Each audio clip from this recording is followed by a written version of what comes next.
You have an interview that you did with somebody whose life was completely spun out of control. Lillo Brancato, Sopranos actor, of course. And he just got out of jail after 8 years. His first sit-down interview was with me. You know, here's a guy whose first role was with Robert De Niro, one of many Hollywood heavyweights who tried to mentor Lillo, but nobody could keep him away from drugs, and that would lead to a police officer shot dead.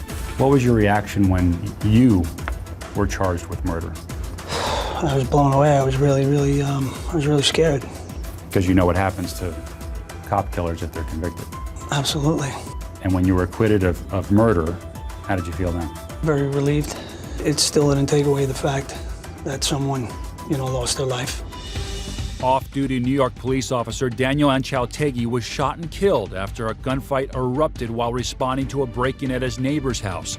Brancato and his accomplice were stealing drugs to support addictions to crack cocaine and heroin. As the disease progressed, that's what happens. You know, when you say disease, you're not going to get a lot of sympathy from people unless there are, other recovering addicts. No, absolutely, I did, and I take full responsibility for that. That it was my choice to pick up the drugs. Relax. I just want to talk to you.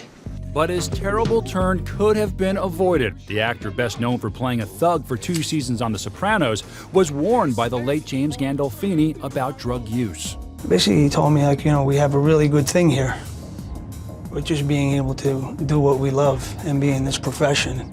And he told me, just take it easy. E.T. interviewed Lillo 20 years ago when he says he got similar advice from his A Bronx Tale co-stars Robert De Niro and Chaz Palminteri. Sonny, trust me. That man can never trust anybody. The sooner you know that, the better. I got like 3 fathers now, put it that way. My father, De Niro, and Chaz.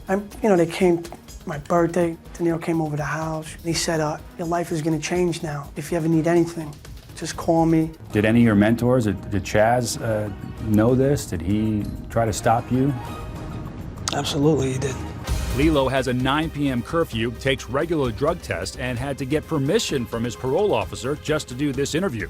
Brancato, who will be on probation for 5 years, asked for no money for this interview, but he did request we give a shout out to his lawyer, Joe Tacopina.